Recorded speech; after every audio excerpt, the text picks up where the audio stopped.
Assalamualaikum warahmatullahi wabarakatuh. Anda semua, baiklah, selamat datang di kelas kewirausahaan semester genap tahun 2021 ini. Jadi sesuai dengan RPS dan silabus yang sudah saya jelaskan tadi sebelum pertemuan ini, bahwasanya pada satu semester di kelas kewirausahaan ini kita nanti akan membahas sama-sama beberapa kajian tentang kewirausahaan. Nah, jadi untuk pertemuan pertama ini kita akan sama-sama terlebih dahulu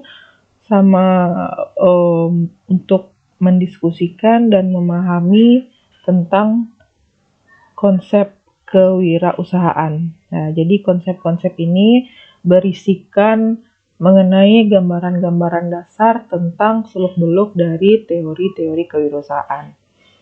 Nah, baiklah Anda semua, jika nanti dalam penjelasan ada beberapa hal yang ingin ditanyakan, silakan Anda catat dulu poin-poinnya, sehingga nanti kita bisa diskusikan bersama-sama dalam kelas, ataupun juga bisa ditanyakan lewat grup atau WhatsApp pribadi saya. Baiklah, selamat menyimak. Oke, untuk pertemuan kali ini, ya, di dalam konsep dasar kewirausahaan, saya akan membaginya terhadap 7 subbab materi. Yang pertama nanti kita akan sama-sama membahas mengenai pengertian atau definisi dari kewirausahaan, termasuk di dalamnya juga nanti akan saya jabarkan tentang definisi kewirausahaan dari beberapa ahli yang sangat terkenal dari beberapa buku referensi kewirausahaan. Nah, kemudian nanti kita juga membahas mengenai falsafah dari kewirausahaan itu sendiri, kira-kira apa filosofinya dari kewirausahaan, kemudian intisari, dasar, atau hakikat dari wirausaha itu sendiri. Nah, kemudian kita nanti juga akan membahas kira-kira ciri-ciri apa yang mutlak dimiliki oleh seorang entrepreneur, kemudian sifatnya juga seperti apa, dan sikap apa kira-kira yang menunjang seorang entrepreneur itu bisa menjalankan usahanya dengan baik. Nah, kemudian itu juga kita akan membahas kompetensi dan kemampuan apa yang diperlukan oleh seorang entrepreneur. Jadi ini masih ada hubungannya, ada keterkaitannya. Dan yang terakhir, kita akan membahas tentang fungsi dari wirausaha dilihat dari lingkungan internalnya dan juga dari lingkungan eksternalnya. Apa fungsi wirausaha ini? Kalau dalam lingkungan internal, itu berarti cakupannya untuk diri sendiri, diri entrepreneur itu sendiri, kemudian juga bisa untuk perusahaannya apa keuntungannya. Nah, kemudian kalau eksternal, kira-kira usaha atau bisnis yang dibuat dari entrepreneur itu sendiri bisa membawa kemaslahatan nggak untuk masyarakat umum, atau membantu pemerintah, atau bisa juga membantu mitra kerjasamanya. Baiklah, itu nanti akan kita bahas selama satu pertemuan ini. Kita lanjut dulu ke slide berikutnya. Oke, sebelum kita membahas konsep dasar tadi, saya ingin memasukkan sedikit quotes dari salah satu entrepreneur terkenal di Indonesia, yaitu almarhum Bob Sadino. Di mana almarhum Bob Sadino ini yang sama-sama kita ketahui dulunya merupakan seseorang yang memiliki bisnis sewa rental mobil.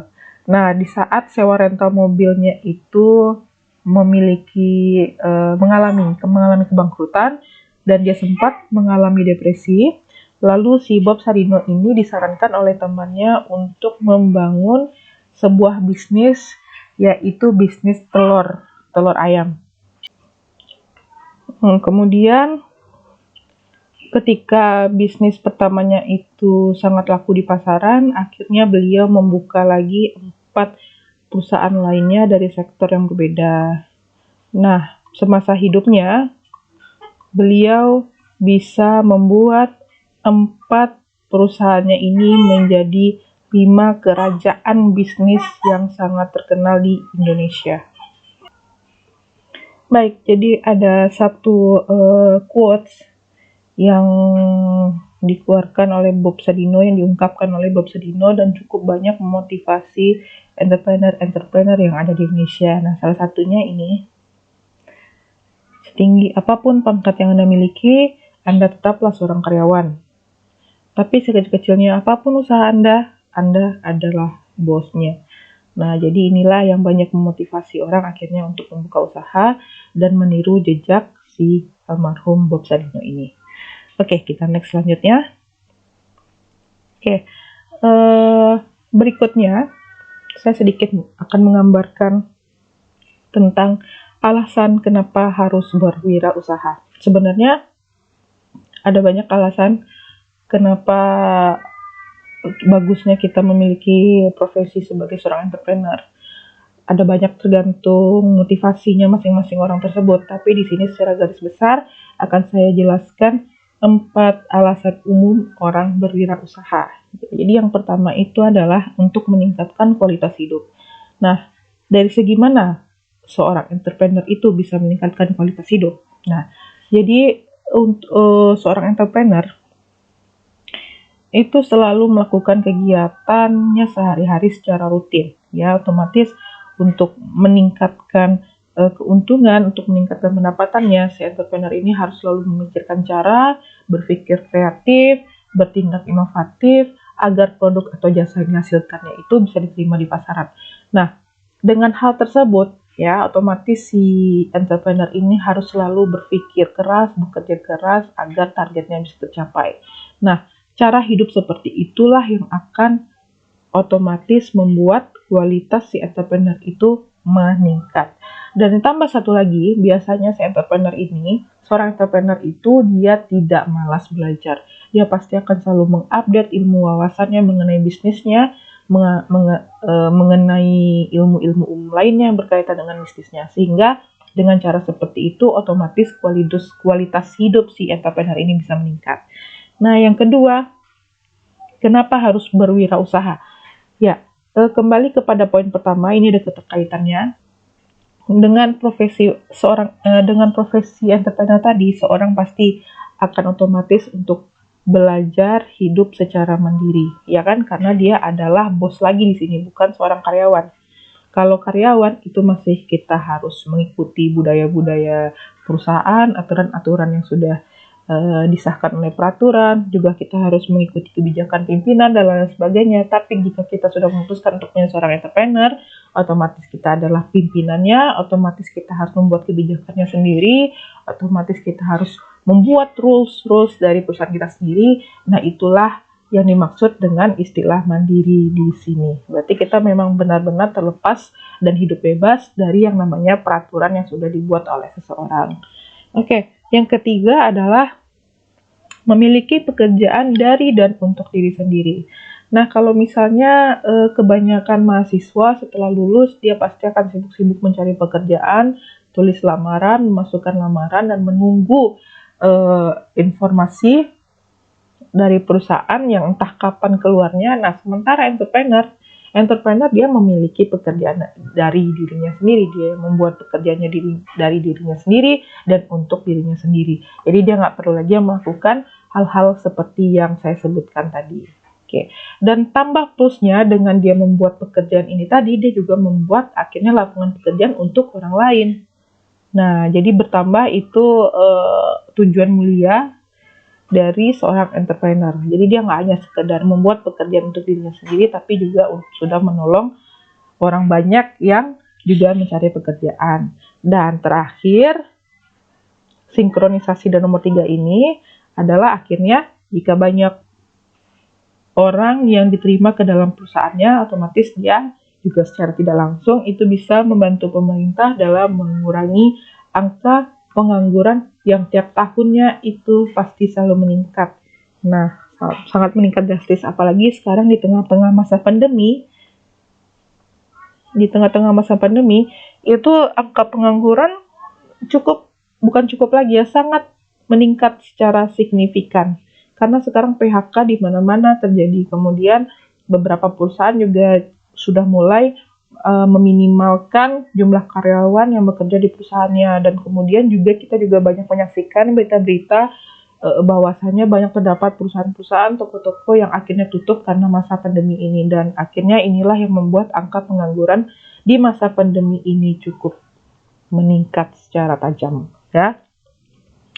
Nah, bayangkan jika jumlah pengangguran di Indonesia itu sudah 10% dari total rasio jumlah penduduk Indonesia, otomatis saya yakin jumlah pengangguran yang terjadi karena masa pandemi ini bisa kembali turun secara normal lagi.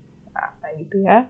Jadi tidak terlalu membuat Indonesia atau pemerintah terbebani dengan jumlah pengangguran yang cukup tinggi tadi angkanya. Nah, seperti itu. Nah, jadi sebenarnya kembali lagi saya sampaikan seperti yang di awal, sebenarnya banyak sekali macam-macam untuk berwirausaha. Tergantung apa motivasi dari orang tersebut wirausaha. Ada juga sih sebenarnya yang tertarik berwirausaha itu karena memiliki passion dalam suatu bidang tertentu, kemudian dia melihat adanya peluang dalam passion tersebut dan akhirnya dia bisniskan dari sana. Banyak sekali tokoh-tokoh entrepreneur yang sukses dari sana. Dia berangkat dari menemukan ide atau peluang dari bisnisnya, dari minat yang dia miliki, kemudian dia buat usaha dari sana, dan akhirnya dia mendapatkan keuntungan dari passion yang dimiliki. Ada juga yang memiliki motivasi untuk berwirausaha karena memang membutuhkan pendapatan, sementara untuk mencari pekerjaan susah, mungkin akhirnya dia berusaha untuk mencari peluang usaha yang dengan modal seminim mungkin, dan akhirnya untuk berwirausaha. Jadi banyak sekali alasan-alasan berwirausaha, dan yang 4 ini adalah alasan umumnya saja. Baiklah, kita lanjut ke slide selanjutnya. Nah, seperti yang sudah saya jelaskan sebelumnya, bahwasanya kunci untuk kemajuan sebuah negara salah satunya itu terletak pada sektor kewirausahaan. Nah, ini ada salah satu penelitian yang mengatakan bahwa syarat untuk menjadi negara maju ialah jumlah pelaku entrepreneur harus lebih dari 14% dari total rasio penduduknya. Nah, sementara di negara kita, pelaku entrepreneur ya, baik dari skala mikro sampai skala makro, itu totalnya baru 3,1%. Nah, sehingga dengan jauhnya total yang diharapkan tersebut, maka kita perlu mengadakan percepatan dan kemudahan agar pelaku ekonomi Indonesia bisa meningkat secara jauh dan tercapailah angka 14% tadi. Nah, kalau kita lihat ini selisihnya masih sangat jauh ya, masih ada sekitar 11% lagi. Nah, inilah menjadi PR pemerintah sekarang agar negara kita yang sudah lama menyandang status berkembang itu bisa menjadi negara maju. Sebenarnya Indonesia ini pun memiliki banyak sumber daya alam yang saya rasa itu tinggi peluangnya untuk bisa dijadikan peluang bisnis bagi masyarakat Indonesia itu sendiri, boleh dari sektor pemerintah ataupun dari sektor swasta. Nah, cuman permasalahannya yang ada terjadi di sekarang menurut saya bahwasanya sekitar 70% jumlah total SDA sumber daya alam Indonesia ini malah dikuasai oleh asing. Nah, ini dia yang akhirnya membuat terhambatnya target kita untuk bisa memiliki 14% jumlah entrepreneur dari rasio penduduk kita sendiri. Nah, itu dia permasalahannya.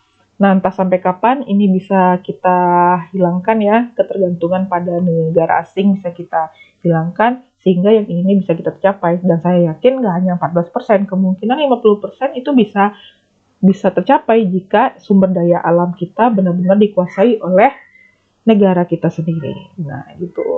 Nah, mengenai narasi yang di atas, saya punya satu pertanyaan khusus gitu, mungkin yang bisa kita diskusikan sama-sama nanti.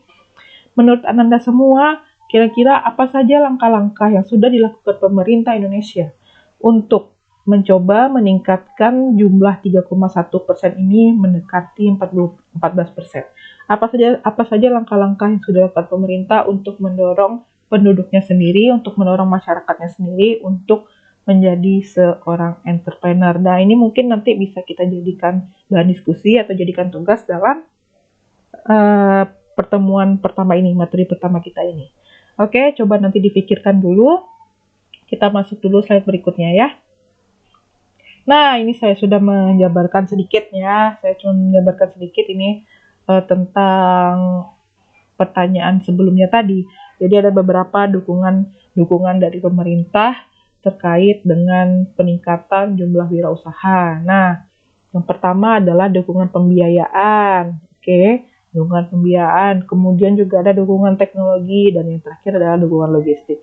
Sebenarnya masih ada banyak yang lainnya. Nah, itulah menjadi peran Anda semua untuk mencari langkah-langkah tadi atau dukungan-dukungan apa yang sudah diberikan pemerintah selama ini untuk merangsang peningkatan angka entrepreneur. Nah, nanti Ananda sebutkan contoh dari masing-masing dukungan tersebut minimal satu saja. Baik. Nah, kita masuk ke konsep dasar dari kewirausahaan. Jadi yang pertama kita akan membahas tentang definisi dari kewirausahaan itu sendiri. Oke, sedikit tentang sejarah dari kewirausahaan. Jadi wirausaha ini merupakan terjemahan dari entrepreneur ya ke dalam bahasa Indonesia. Jadi bahasa Inggrisnya itu entrepreneur. Nah, jadi menurut Kamus Besar Bahasa Indonesia ini sendiri, pengertian entrepreneur itu sama dengan wira swasta, itu sama-sama orang yang pandai atau berbakat dalam mengenali produk baru dan menentukan cara produksi baru dan menyusun operasi untuk pengadaan produk baru. Itu menurut Kamus Besar Bahasa Indonesia. Nah, sejarahnya sendiri sebenarnya entrepreneur ini mulai diperkenalkan oleh salah seorang ahli dalam bisnis yaitu Richard Cantillon pada tahun 1755.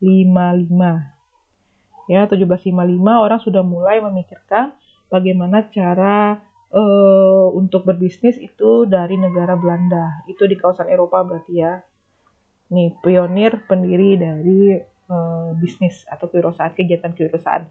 Nah, sementara di Indonesia itu baru dikenal pada akhir abad 20. Nah, jadi kita sangat jauh sekali udah ketinggalannya ya. Orang sudah mulai berbisnis pada tahun 1755, kita baru memulai pada akhir abad ke-20. Jadi negara kita waktu itu benar-benar sangat dijajah. Akhirnya pengetahuan dari entrepreneur itu sendiri lambat kita terima dan baru kita sadari itu pada akhir abad ke-20. Jadi Belanda ini mulai mengenalkan entrepreneur di Indonesia dengan istilah ondernemer namanya ya. Kemudian di Jerman juga dikenal dengan istilah Unternehmer. Nah, kemudian singkat cerita, kata entrepreneur ini juga sudah mulai dikenal di dalam negara Inggris, dan kemudian kata entrepreneur muncul sebagai salah satu kosakata yang mulai populer di dalam bahasa Inggris di sekitar tahun 1852, dan sejak 1852 itulah resmi seluruh negara Eropa rakyat-rakyatnya itu sudah mulai mencoba menjalankan kegiatan bisnis atau kewirausahaan itu tadi. Nah, baik, itu sedikit sejarah dari kewirausahaan. Kemudian kita membahas mengenai arti dari kewirausahaan itu sendiri. Nah, di sini sudah saya masukkan beberapa definisi dari kewirausahaan itu menurut buku referensi kita. Yang pertama, kewirausahaan itu adalah usaha kreatif yang dibangun berdasarkan inovasi. Nah, jadi ada kata kreatif dan inovasi. Ini adalah dua istilah yang berbeda ya, tapi sangat saling bertergantungan sama lain. Untuk menghasilkan sesuatu yang baru. Jadi dengan adanya unsur kreatif dan inovasi tadi, sesuatu yang baru yang memiliki nilai tambah dan juga memberi manfaat itu bisa terbentuk. Sehingga tujuannya adalah untuk menciptakan lapangan pekerjaan dan hasilnya bisa berguna bagi orang lain. Nah, hasilnya berguna bagi orang lain ini istilahnya dalam ilmu kewirausahaan adalah noble purpose.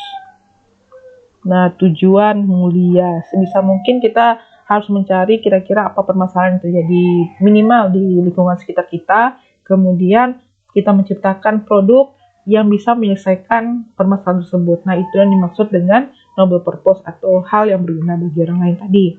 Nah, kemudian kewirausahaan juga mengandung makna sebuah cabang ilmu ekonomi yang mengajarkan bagaimana kita bisa mandiri dan memulai suatu usaha untuk mencapai profit keuntungan. Nah, jadi menurut referensi kita di sini saya simpulkan bahwasanya kewirausahaan itu memiliki 3 definisi. Yang pertama, dia merupakan syaraf pusat perekonomian, kemudian dia juga bisa dilihat sebagai sebuah cabang ilmu dalam ekonomi.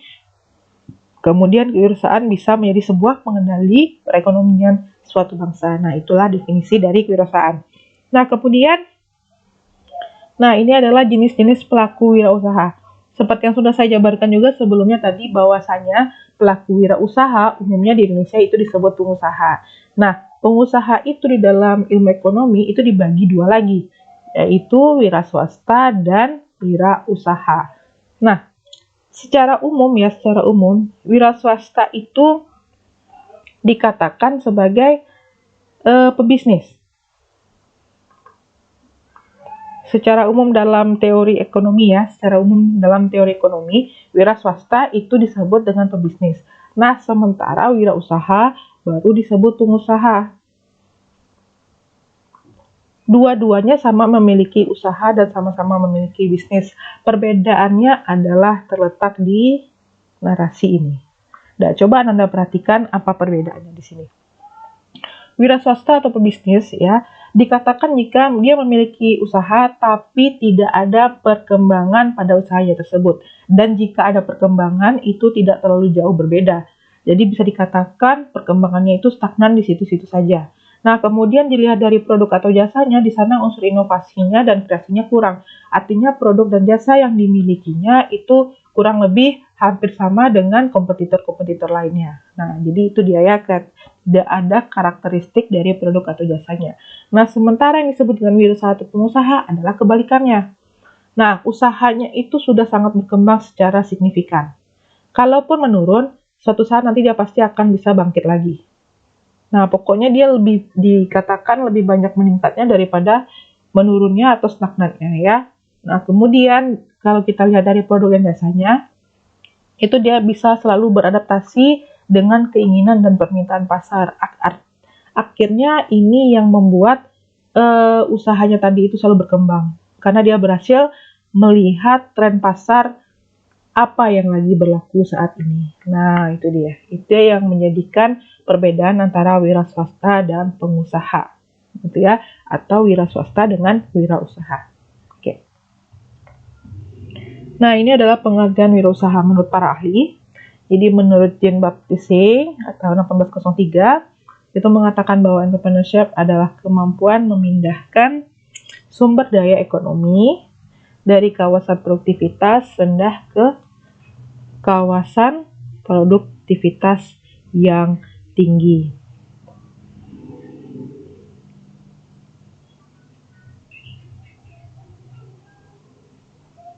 Oke, itu menurut Jean-Baptiste. Sementara sumber daya ekonomi itu sendiri adalah segala sumber daya yang dimiliki berupa barang atau jasa untuk memenuhi kebutuhan manusia. Nah, itu terdiri dari SDA dan juga SDM. Jadi SDA dan SDM ini sama-sama berkontribusi untuk dapat memberikan manfaat dan membawa keuntungan bagi si pelaku usaha tadi. Nah, kemudian yang kedua ada Peter Drucker. Nah, di sini dia mengatakan bahwa wirausaha adalah orang yang selalu mencari perubahan, menanggapi dan memanfaatkan berbagai peluang. Sementara menurut Albert Shapiro, wirausaha adalah seseorang yang mengambil inisiatif dengan mengelola berbagai aspek ekonomi. Aspek ekonomi sama dengan yang di atas tadi, kemudian juga dia mengelola teknologi, sosial budaya, dan bersedia menerima risiko ketidakpastian untuk memperoleh hasil usaha. Nah, ini juga adalah 2 unsur yang harus diperhatikan dalam membuat sebuah produk. Kalau sekarang teknologi itu udah berubah dengan cepat setiap masa-masanya. Nah, kalau misalnya kita nggak mengikuti tren perubahan teknologi ini, otomatis usaha kita juga tidak akan berkembang. Nah, bisa jadi stagnan, bisa jadi bangkrut. Sementara sosial budaya ini juga kita harus pikirkan dalam membuat produk. Kalau misalnya target kita adalah sebuah kawasan yang memiliki sosial budayanya ke timur-timuran, misalnya kan,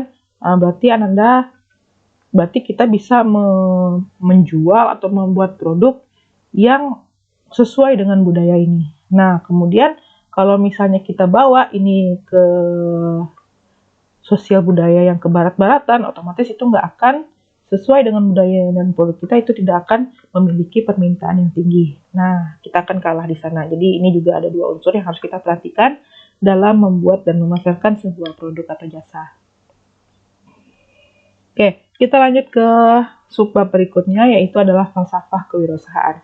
Nah, falsafah itu sendiri berasal dari kata filosofi. Ini ya. Jadi konsep dasar filosofi wirausaha itu adalah bisnis itu umpamanya sebuah laut, ya, di mana di dalam laut itu ada ikan dan lain sebagainya. Nah, di sini kewirausahaan itu diibaratkan bahwasanya seorang entrepreneur itu adalah seorang nelayan, diibaratkan sebuah nelayan. Kemudian perusahaannya sendiri itu diibaratkan sebuah perahu. Lalu produk-produk atau jasa yang kita pasarkan itu diibaratkan sebagai umpan.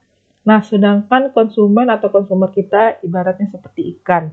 Nah, apa makna yang tersirat dalam filosofi ini? Sebagai pengusaha, kita dituntut untuk selalu jeli dan tanggap dalam menghadapi perubahan permintaan pasar yang perubahannya kadang-kadang tak menentu. Nah, ini juga termasuk tren pasar seperti yang saya jelaskan tadi sebelumnya. Kemudian, sebagai pengusaha, kita juga harus dituntut untuk cermat membaca peluang dan tidak hanya membaca peluang, tapi kita juga realisasikan. Ya, untuk apa? Sekadar kita mengetahui peluang tapi nggak kita realisasikan, actionnya nggak ada, otomatis itu nanti akan menjadi suatu hal yang sia-sia saja.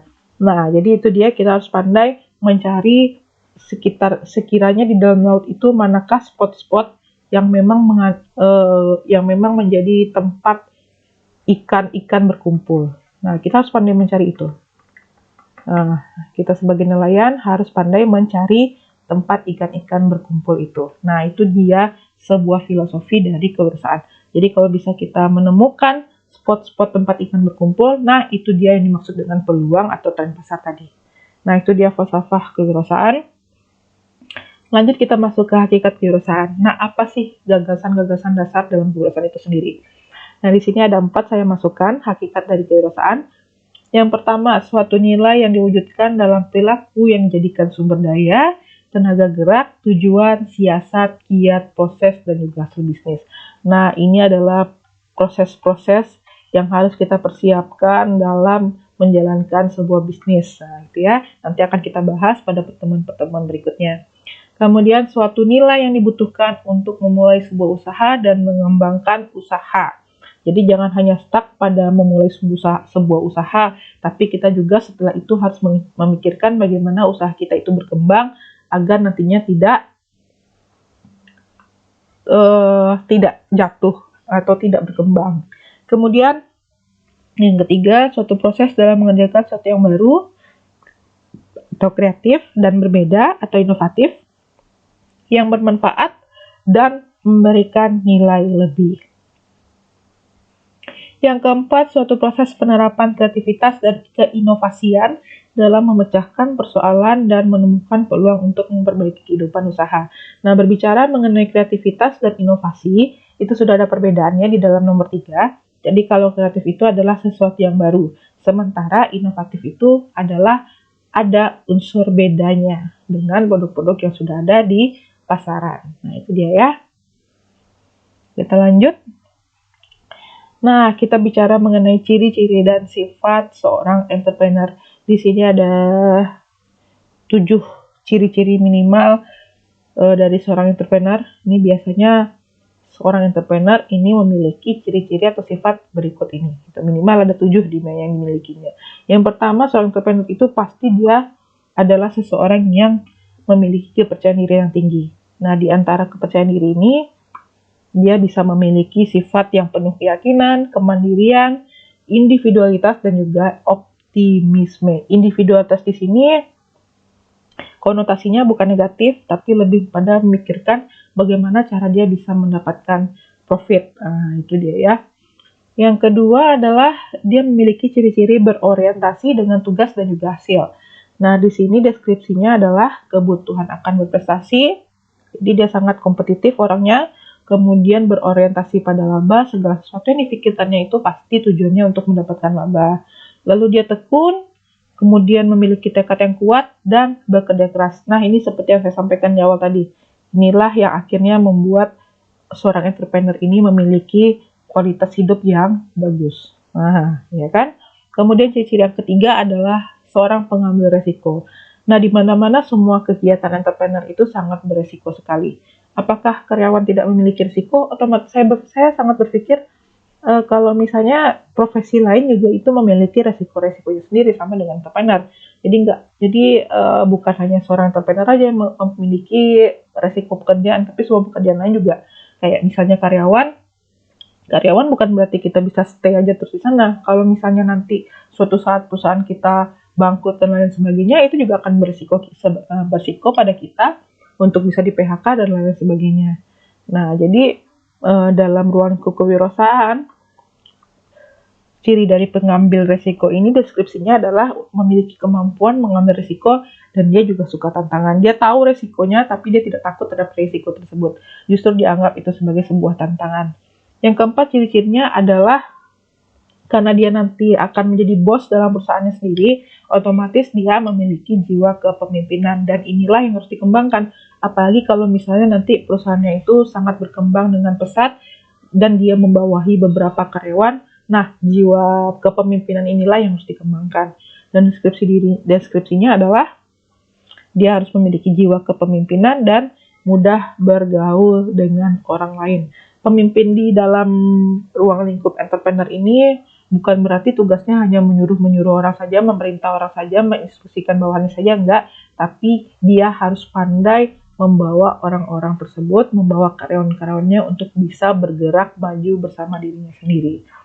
Nah, itu ya. Yang nomor 5 adalah keorisinalan. Nah, ini originalitas juga harus menjadi prioritas seorang entrepreneur. Jangan hanya memikirkan bagaimana cara membuat produk yang hampir sama dengan orang lain, akhirnya dia akan membuat sesuatu yang copy paste. Nah, itu tidak bagus. Nah, deskripsinya adalah memiliki inovasi dan kreativitas yang tinggi, kemudian fleksibel, dan juga memiliki jaringan yang luas. Kalau misalnya produk kita orisinal, otomatis tidak akan mudah untuk ditiru oleh orang lain. Dan akhirnya apa? Kalau produk kita tidak mudah ditiru oleh orang lain, produk kita pasti nanti akan memiliki target pasar atau jaringan pasar yang luas. Nah, kemudian yang keenam, ciri-cirinya adalah berorientasi ke masa depan. Nah, dia memiliki cara pikir dan juga cara pandang yang luas. Jadi orangnya visioner.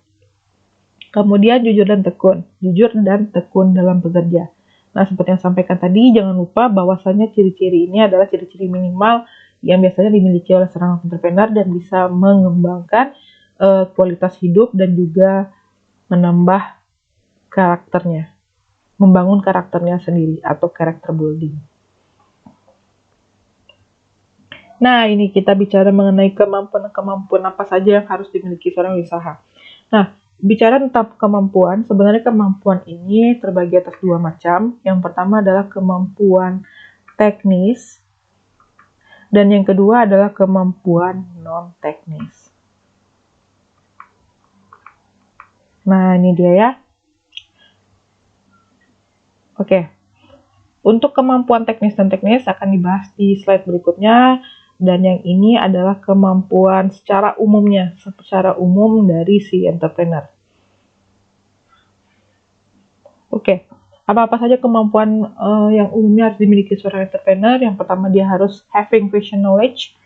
Definisinya memiliki pengetahuan dan wawasan yang luas, umum yang luas. Kemudian self-knowledge, memiliki pengetahuan tentang usaha, juga memiliki imagination, memiliki kemampuan, kemudian practical knowledge, pengetahuan praktis dan teknis, search, yaitu kemampuan untuk menemukan dan kreasi produk, kemudian foresight, berpandangan jauh ke depan, seorang visioner, kemudian computation, kemampuan memprediksi, dan yang terakhir adalah communication. Dan ini adalah kompetensi-kompetensi yang harus dimiliki seorang usaha. Nah, kemudian kalau kita jabarkan secara lengkap lagi, ini terdapat di tabel belakang, yaitu kemampuan teknis dan non-teknis seorang wirausaha. Nah, jadi di sini ada sekitar minimal 7 kemampuan teknis dan non-teknis yang harus dimiliki oleh seorang usaha. Nah, teknisnya apa nih? Technical skill, yaitu contohnya melaksanakan tugas-tugas khusus seperti tugas kemampuan seorang administrasi misalnya, kemampuan produksi misalnya, dan lain-lain sebagainya. Jadi ada kemampuan teknisnya seperti apa. Kalau misalnya dia bergerak dalam perusahaan bidang teknologi, otomatis si entrepreneur itu harus memiliki kemampuan teknis, jago teknologi, mahir dalam teknologi. Nah, itu dia. Kalau misalnya dia bergerak dalam bidang kuliner, otomatis si entrepreneur itu harus memiliki kemampuan teknis dalam memasak, dan lain sebagainya. Kemudian human relation skill, yaitu menciptakan dan menjaga relasi dengan orang lain. Ini termasuk kemampuan non-teknis. Kemudian conception skill, yaitu kemampuan dalam membuat sebuah konsep atau merancang sebuah ide produk atau jasa. Nah, ini bisa dikatakan kemampuan teknis. Lalu decision making skill, kemampuan untuk membuat keputusan, karena ini merupakan salah satu fungsi dari seorang pemimpin. Jadi ini termasuk kemampuan non-teknis. Lalu time management juga, kemampuan untuk mengatur waktu, ini termasuk non-teknis. Lalu individual skill, keterampilan menjaga sikap sebagai seorang individu, ini juga termasuk non-teknis ya. Dan yang terakhir adalah business skill, knowledge, establishment of goal, adapt to change. Jadi ini adalah berfokus pada orientasi tujuan, yang berorientasi pada tujuan, yang ini berorientasi pada perubahan tren pasar. Ini termasuk dalam kemampuan teknis dan juga non-teknis. Ya, tergantung dari business skill apa yang dibahas pada saat itu. Oke, kita lanjut. Nah, terakhir ini kita bahas mengenai fungsi wirausaha. Nah, jadi dari cerita-cerita kita tadi dari awal sampai sini ya, kita bisa menyimpulkan bahwasannya fungsi wirausaha adalah sebagai berikut. Dia bisa mencari, menciptakan, mengolah, dan memasarkan barang dan jasa yang dapat memenuhi kebutuhan masyarakat, sekaligus ini bisa membawa keuntungan pada dirinya sendiri. Nah, ini yang disebut dengan fungsi internal. Ya, fungsi internal, memperoleh keuntungan untuk dirinya sendiri. Tapi untuk kebutuhan masyarakat, jika kita bicara tentang kebutuhan masyarakat, otomatis ini termasuk dalam fungsi eksternal. Ya. Kemudian mengenali lingkungan dalam rangka mencari peluang dan mengendalikan lingkungan ke arah yang menguntungkan bagi perusahaan. Nah, karena ini objeknya adalah perusahaan, otomatis ini adalah faktor internal. Dan yang terakhir adalah dilihat dari sudut kepentingan masyarakat, bangsa, dan negara. Seorang wirausaha adalah pionir pengembangan usaha yang sekaligus dapat menciptakan lapangan pekerjaan. Ada kata-kata masyarakat, bangsa, dan negara di sini, berarti ini adalah fungsi dari eksternal seorang wirausaha. Jadi di sini ada dua fungsi wirausaha dilihat dari lingkungan internalnya, dan ada juga dua fungsi wirausaha dilihat dari lingkungan eksternalnya. Nah, silakan dicatat dan dipahami oleh Anda semua ya. Oke, setelah penjabaran tadi ya, ada 3 tugas. Ada 2 tugas untuk Anda semua.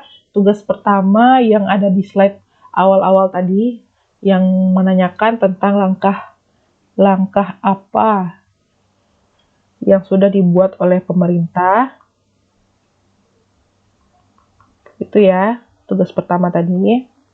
Yang kedua adalah menjawab pertanyaan ini. Berarti ada 2 tugas pada pertemuan ini. Yang pertama, jelaskan suatu hal yang bisa menggerakkan atau memotivasi seorang untuk menjadi seorang wirausaha. Cukup satu hal aja, dan kebetulan ini juga sudah kita jelaskan tadi di awal. Jadi ini menurut pendapat Ananda, kira-kira apa sih yang bisa menggerakkan atau memotivasi orang untuk bisa jadi seorang wirausaha. Ini bisa Ananda bawa ke diri Ananda sendiri. Kalau misalnya Ananda punya pengalaman berwirausaha atau berbisnis mungkin, nah kira-kira apa alasan Ananda ketika itu memutuskan untuk membuka profesi tersebut, menjalankan profesi tersebut. Nah, yang pertanyaan nomor 2 dalam tugas nomor 2, dalam tugas kedua. Nah, apakah Ananda pernah mencoba membuat sebuah usaha atau bisnis? Boleh. Boleh, menjalankan usaha boleh, menjalankan bisnis juga boleh. Kira-kira Ananda pernah nggak melakukan profesi ini? Nah, kalau pernah, gambarkan usaha atau bisnis yang pernah Ananda lakukan. Termasuk contohnya kalau misalnya Ananda menjual pulsa, itu merupakan kegiatan bisnis. Atau membuat sebuah produk-produk yang kreatif, itu termasuk usaha. Jadi silakan gambarkan usaha yang pernah Anda lakukan. Dan kalau misalnya belum pernah, Ya, kalau misalnya yang belum pernah menjalankan usaha atau bisnis, berarti abaikan yang pertanyaan ini. Nah, kalau belum pernah, kenapa Ananda belum pernah terfikirkan untuk menjadi seorang pengusaha atau pebisnis? Kira-kira apa alasannya? Nah, itulah dia pertanyaan yang harus Anda jawab dan mungkin nanti akan dikirimkan melalui media LMS. Ini merupakan tugas individu dan tugas ini sudah mulai saya nilai untuk nanti saya akumulasikan dan saya rangkum menjadi nilai akhir Anda semua nanti. Jangan sampai ada yang tidak membuat atau melewati batas tenggat waktu pengiriman tugas. Baiklah Anda semua, saya sangat mengharapkan sekali lagi kalau misalnya sedari tadi ada penjelasan dari saya yang mungkin butuh penjelasan lebih lengkap lagi, silakan Anda tanyakan, boleh di LMS, boleh di grup, boleh di WhatsApp pribadi, bebas. Yang penting saya sangat mengharapkan Anda semua itu bisa benar-benar memahami konsep dasar atau teori dasar dari kewirausahaan ini. Kalaupun Ananda tidak ingin bertanya, boleh juga membaca langsung dari beberapa referensi yang ada di RPS atau silabus kita, bebas. Baiklah Ananda semua, sekian dulu pemaparan tentang konsep dasar kewirausahaan ini pada pertemuan pertama kita. Mohon maaf kalau ada salah-salah kata, mohon maaf kalau ada kekurangan. Wassalamualaikum warahmatullahi wabarakatuh.